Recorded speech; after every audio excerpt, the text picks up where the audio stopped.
Les avocats ont saisi ce mercredi le juge des référés pour dénoncer les droits des ressortissants qu'ils estiment bafoués. Les migrants seraient selon eux maintenus en zone d'attente temporaire depuis samedi dernier, sans fondement légal. L'arrêté pris par le préfet ne précisait pas de date d'entrée en vigueur. Il n'était pas du coup opposable. La loi prévoit qu'à défaut de date d'entrée en vigueur prévue par l'arrêté, en l'occurrence, celui-ci entre en vigueur le lendemain. Il a été publié le samedi après-midi.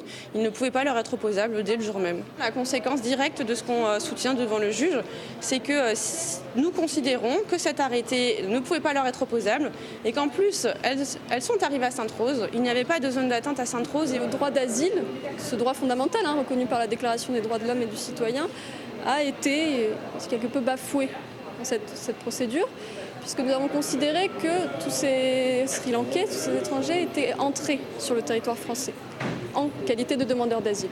Dès lors qu'ils ont cette qualité, ils peuvent se présenter en préfecture pour faire leur demande d'asile selon une procédure ordinaire.